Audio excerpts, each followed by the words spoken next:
ದೆಹಲಿ ಜಂತರ್ ಮಂತರ್ನಲ್ಲಿ ನೇಟ್ ದಂಗಲ್. ದೆಹಲಿಯಲ್ಲಿ ಕ್ಷಣ ಕ್ಷಣಕ್ಕೂ ಹೆಚ್ಚಾಗ್ತಿದೆ ಧರಣಿಯ ಕಿಚ್ಚು. ದೆಹಲಿ ಜಂತರ್ ಮಂತರ್ನಲ್ಲಿ ನೇಟ್ ದಂಗಲ್ ನಡೀತಾ ಇದೆ. ದೆಹಲಿಯಲ್ಲಿ ಕ್ಷಣ ಕ್ಷಣಕ್ಕೂ ಹೆಚ್ಚಾಗ್ತಿದೆ ಧರಣಿಯ ಕಿಚ್ಚು. ಈಗ ಇದರ ನಡುವೆ ಜಂತರ್ ಮಂತರ್ನಲ್ಲಿ ಮತ್ತೆ ಪ್ರತಿಭಟನೆ ಆರಂಭವಾಗ್ತಾ ಇದೆ. ನಡು ರಸ್ತೆಯಲ್ಲಿ ಮಲಗಿ ವಿದ್ಯಾರ್ಥಿಗಳ ಪ್ರತಿಭಟನೆ ನಡೀತಾ ಇದೆ. ವಿದ್ಯಾರ್ಥಿಗಳ ಪ್ರತಿಭಟನೆಗೆ ಏನು ಕೋರಿಕೆ ಇಟ್ಟಿದ್ದಾರೆ ಅಂದ್ರೆ ಶಿಕ್ಷಣ ಸಚಿವ ಧರ್ಮೇಂದ್ರ ರಾಜೀನಾಮೆಗೆ ಬಿಗಿಯಾಗಿ ಪಟ್ಟು ಹಿಡಿದಿದ್ದಾರೆ. ಇನ್ನು ಈಗ ಪ್ರತಿಭಟನಾಕಾರರನ್ನ ತಡೆಯಲು ಪೊಲೀಸರು ಹರಸಾಹಸವನ್ನು ನಡೆಸ್ತಾ ಇದ್ದಾರೆ. ಹಾಗಾಗಿ ಪೊಲೀಸರು ಪ್ರತಿಭಟನಾಕಾರರ ನಡುವೆ ಮಾರಾಮಾರಿ ನಡೀತಾ ಇದೆ. ಯಾಕಂದ್ರೆ ಇಷ್ಟು ಉದ್ವಿಗ್ನವಾದಂತಹ ಸ್ಥಿತಿಯಲ್ಲಿ ನಿಜಕ್ಕೂ ಪೊಲೀಸರಿಗೆ ಇದೊಂದು ದೊಡ್ಡ ಸಾಹಸ ಅಂತಾನೆ ಹೇಳ್ಬೋದು. ಹರಸಾಹಸ ಪಡ್ತಾ ಇದ್ದಾರೆ. ಪ್ರತಿಭಟನಾಕಾರರು ರಾಜೀನಾಮೆಗೆ ಶಿಕ್ಷಣ ಸಚಿವ ಧರ್ಮೇಂದ್ರ ರಾಜೀನಾಮೆಗೆ ಬಿಗಿ ಪಟ್ಟನ್ನ ಹಿಡಿದಿದ್ದು, ರಾತ್ರಿ ಎನ್ನದೆ ಹಗಲೆನ್ನದೆ ಯಾವಾಗಂದ್ರೆ ಆವಾಗ 24 hours ಫುಲ್ ಟೈಮಲ್ಲಿ ಈ ರೀತಿಯಾದಂಥ ಭದ್ರತೆ ಇದ್ರೂ ಕೂಡ ಪೊಲೀಸರೇ ಹರಸಾಹಸ ಪಡ್ತಾ ಇದ್ದಾರೆ. ಅಷ್ಟು ಜನ ಇದ್ದಾರಲ್ಲಿ. ಆದ್ರೆ ಎಷ್ಟು ಸಮಸ್ಯೆ ಆಗ್ತಾ ಇದೆ ನೋಡಿ. ಅಲ್ಲಿ ವಾಸ್ತವವಾಗಿ ಹೋಗಿದ್ದವ್ರಿಗೆ ಮಾತ್ರ ಗೊತ್ತಾಗುತ್ತೆ. ಅದೇ ಗ್ರೌಂಡ್ ರಿಪೋರ್ಟ್ ನಡೆಸಿರೋರಿಗೆ ಬಹಳ ಮಾಹಿತಿ ಗೊತ್ತಿರುತ್ತೆ ಇದ್ರ ಬಗ್ಗೆ. ನೋಡಿ, ಶೆಕೆ ಅಲ್ಲಿ ಗಾಳಿಯನ್ನ ಬೀಸ್ಕೊಂಡು ಅಷ್ಟು ಬಿಸಿಯಲ್ಲಿ ಹಾಗೆ ಕೂತಿರುವಂಥದ್ದು ನಿಜಕ್ಕೂ ಧರ್ಮೇಂದ್ರ ಅವ್ರನ್ನ ರಾಜೀನಾಮೆ ಮಾಡಬೇಕು ಅನ್ನೋದು ಮಾತ್ರ ಪಟ್ಟು ಹಿಡಿತಾ ಇದ್ದಾರೆ.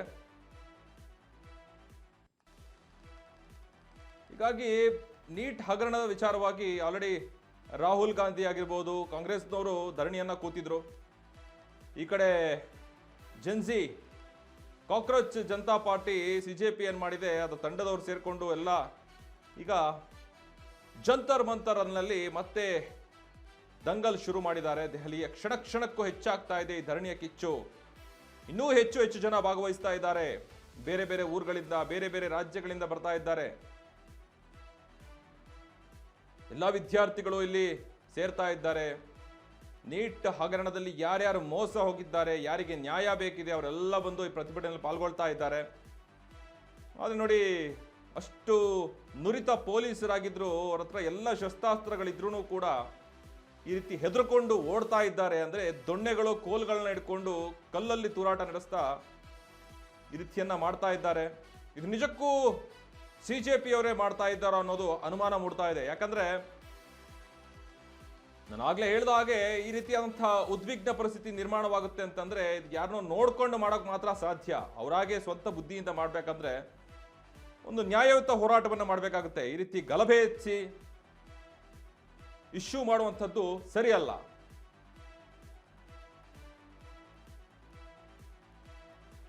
ಹಾಗಾಗಿ ಇದಕ್ಕೆ ಸಂಬಂಧಪಟ್ಟಂತೆ ಮತ್ತೊಂದು ಬ್ರೇಕಿಂಗ್ ಬರ್ತಾ ಇದೆ.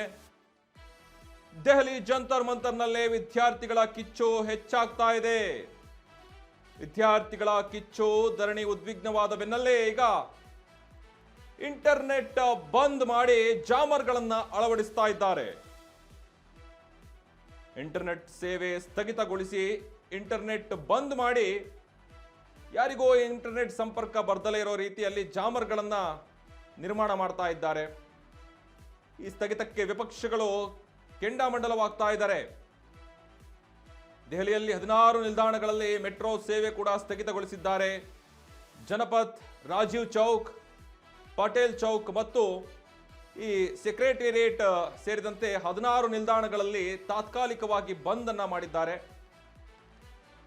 ಒಂದು ಕಡೆ ನೋಡ್ತಾ ಹೋದ್ರೆ ಅತಿ ಹೆಚ್ಚು ಜನರು ಅಂದ್ರೆ 5,000ಕ್ಕೂ ಹೆಚ್ಚು ಜನ ಒಂದೇ ಕಡೆ ಸೇರಿದಾಗ ಒಂದು ನೆಟ್ವರ್ಕ್ ಜಾಮ್ ಆಗುವಂತಹ ಸಾಧ್ಯತೆ ಇರುತ್ತೆ.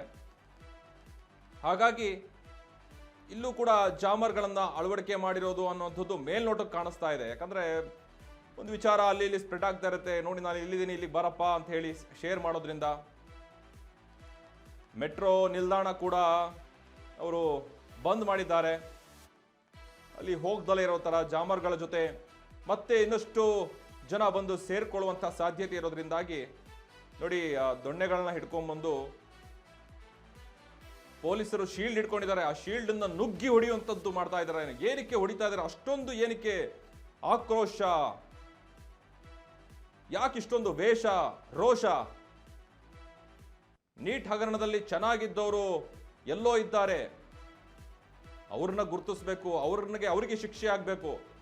ಹೀಗೆ ನೀವು ಹೊಡೆದಾಡೋದ್ರಿಂದ ಏನ್ ಸಿಗುತ್ತೆ? ಏನು ಉಪಯೋಗವಿಲ್ಲ. ಸಂಜೆ ಕೂತ್ಕೊಂಡು ಎಲ್ಲರ ಹೆಸರುಗಳನ್ನ ತಗೊಂಡು ಅವ್ರನ್ನ ಅರೆಸ್ಟ್ ಮಾಡ್ತಾರೆ. ಈ ಕೂಡಲೇ ಸ್ಥಗಿತಗೊಳಿಸಬೇಕು, ನ್ಯಾಯಯುತವಾಗಿ ಹೋರಾಡಬೇಕು. ಯಾಕಂದ್ರೆ ನೋಡಿ, ಹಗರಣಗಳು ಒಂದ ಎರಡ ಬಹಳಷ್ಟು ಹಗರಣಗಳು ನೋಡ್ತಾ ಇದ್ದೀರಾ. ಆದರೆ ನೀಟ್ ಹಗರಣದಲ್ಲಿ ಒಂದು ಸ್ಪಷ್ಟ ನಿಲುವನ್ನು ಕೇಂದ್ರ ಸರ್ಕಾರ ತೆಗೆದುಕೊಳ್ಳುತ್ತೆ. ಹಾಗಾಗಿ ನಾವು ಕಾದು ಕೂತು ಪರಿಸ್ಥಿತಿ ಉದ್ವಿಗ್ನವಾಗದಲ್ಲೇ ಇರೋ ರೀತಿ ನಾವು ಅದನ್ನ ಎಚ್ಚೆತ್ತುಕೊಳ್ಬೇಕಾಗುತ್ತೆ. ಹಾಗೆ ಯಾಕಂದ್ರೆ ಪೊಲೀಸರು ಹರಸಾಹಸ ಪಡ್ತಾ ಇದ್ದಾರೆ. ಅಶ್ರುವಾಯು ಆಗಿರ್ಬೋದು, ಅದರ ನೀರು ಹಾಕೋದ್ರಿಂದ ಫೋರ್ಸ್ಫುಲ್ ಆಗಿ ಅದು ಕೂಡ ಪ್ರಯೋಗ ಮಾಡ್ತಾ ಇದ್ದಾರೆ. ಏನು ಮಾಡಿದ್ರು ಬದಲಾವಣೆ ಆಗ್ತಾ ಇಲ್ಲ.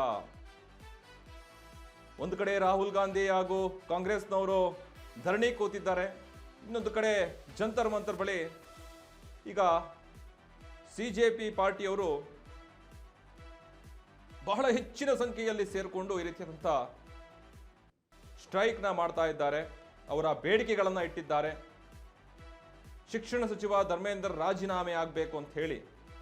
ಆದರೆ ಈಗ ಈ ಸೆಕ್ರೆಟೇರಿಯೇಟ್ ಹಾಗೂ ಪಾಟೀಲ್ ಚೌಕ್, ಜನಪಥ್, ರಾಜೀವ್ ಚೌಕ್ ಇವೆಲ್ಲ ಮೆಟ್ರೋ ನಿಲ್ದಾಣಗಳನ್ನು ಸ್ಥಗಿತ ಮಾಡಿರೋದ್ರಿಂದ ಬೇರೆ ಬೇರೆ ಮೂಲಗಳಿಂದ ಬರೋಕ್ಕೆ ಶುರು ಆಗ್ತಾ ಇದ್ದಾರೆ ವಾಹನ ಮುಖಾಂತರ.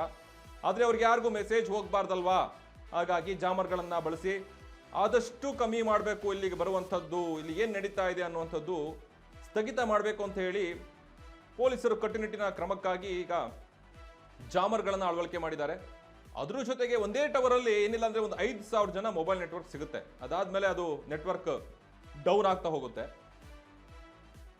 ಎಷ್ಟು ಅಂತ ಆ ಟವರ್ಗಳು ಕ್ಯಾಚ್ ಆಗ್ತವೆ. ಹಾಗಾಗಿ ಒಂದು ಟವರ್, ಆ ಏರಿಯಾದಲ್ಲಿರುವಂತಹ ಟವರ್ ಅಲ್ಲಿ ಕೇವಲ ಒಂದು 5,000ರಿಂದ 6,000 ಮೊಬೈಲ್ ಫೋನ್ಸ್ಗಳು ಮಾತ್ರ ಟವರ್ ರೀಚ್ ಆಗ್ತವೆ.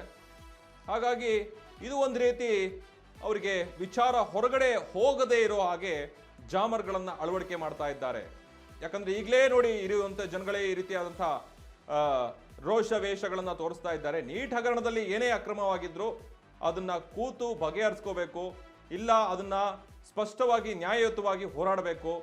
ನ್ಯಾಯಾಲಯ, ಕಾನೂನು ಅನ್ನೋದಿದೆ, ಮರಿಬೇಡಿ. ನ್ಯಾಯಾಧೀಶರು ಅಂತ ಇದ್ದಾರೆ, ಸ್ಪಷ್ಟವಾಗಿ ನಿಂತ್ಕೊಂಡಲ್ಲಿ ಮಾತಾಡಬೇಕು. ಏನು ಅನ್ನೋ ನಿಮ್ಮ ನಿಲುವನ್ನ ಹೇಳಬೇಕಾಗುತ್ತೆ. ಈ ರೀತಿಯಾದಂತಹ ಗಲಭೆಗಳು ಮಾಡಿದಾಗ ನಿಮ್ಮ ತಂದೆ ತಾಯಿ ಆಗಿರ್ಬೋದು, ಮನೆಯಲ್ಲಿ ಎಷ್ಟೊಂದು ಜನ ಕಾಯ್ತಾ ಇರ್ತಾರೆ. ನಿಮಗೇನಾರೋ ಏಟ್ ಬಿತ್ತು, ನೋವಾಯ್ತು, ಯಾರು ಹೊಣೆ ಅದಕ್ಕೆ?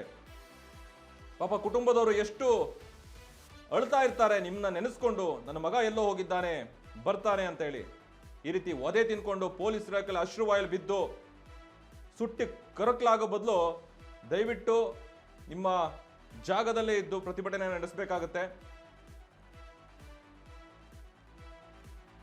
ಹಾಗಾಗಿ ನಾವಿವಾಗ ನೋಡ್ತಾ ಇರುವಂಥ ದೃಶ್ಯದಲ್ಲಿ ರಾತ್ರಿಯ ವೇಳೆ ನಡೆದಂಥದ್ದು, ಬೆಳಗ್ಗೆ ಅಂದಾಜು ಆಸ್ಪಾಸು ಸುಮಾರು 2-3 ಗಂಟೆ ಆಗಿರಬಹುದು. ರಾತ್ರಿ 10 ಗಂಟೆಗೆ ಒಂದು ಗಲಭೆ ಆಗಿತ್ತು. ಅದಾದ ನಂತರ ಬೆಳಗ್ಗಿನ ಜಾವ ಕೂಡ ನಡೆದಿತ್ತು. ರಾತ್ರಿ ಹಗಲೆನ್ನದೇ ಪೊಲೀಸರು ಆಗಿರಬಹುದು, CRPF ಕೂಡ ಜಾಯಿನ್ ಆಗಿದ್ದಾರೆ ಅನ್ನೋದು ಗೊತ್ತಾಗ್ತಾ ಇದೆ ಈ ಒಂದು ಗಲಭೆಯಲ್ಲಿ. ಹಾಗಾಗಿ ಎಲ್ಲಾ ರೀತಿಯಾದಂತಹ ಸಿದ್ಧತೆಗಳನ್ನ ಮಾಡ್ಕೊಂಡಿದ್ದಾರೆ.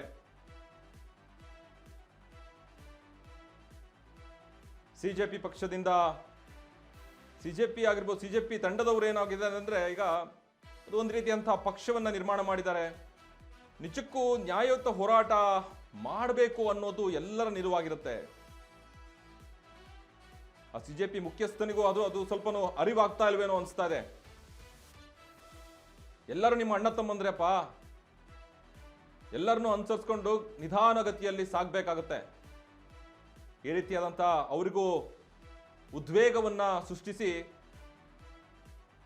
ಜೋಶನ್ನ ಹುಟ್ಟಿಸುವಂತ ಕೆಲಸಗಳನ್ನ ಮಾಡಬಾರ್ದು. ಯಾಕಂದ್ರೆ ಇದು ಭಾರತ, ಇದು ಬೇರೆ ಯಾವುದೇ ದೇಶವಲ್ಲ. ಸರ್ವಧರ್ಮ ಸಮಾನತೆಯನ್ನ ಹೊಂದಿರುವಂತಹ ದೇಶ ಇದು. ಈ ದೇಶದಲ್ಲಿ ಪ್ರತಿಯೊಬ್ಬರಿಗೂ ಹಕ್ಕಿದೆ, ಕೇಳುವಂತ ಹಕ್ಕಿದೆ, ವಾಕ್ಚಾತುರ್ಯ ಇದೆ, ಮಾತಾಡೋಕೆ ನಮಗೆ ರೈಟ್ಸ್ ಇದೆ. ಹಾಗಂತ ಹೊಡೆದಾಡೋಕೆ, ಗಲಾಟೆ ಮಾಡೋಕೆ ಅಂತ ರೈಟ್ಸ್ ಇಟ್ಕೋಬಾರ್ದು. बाहर से लोग भेजे जा रहे जानबूझकर प्रोटेस्ट को खराब करने के लिए।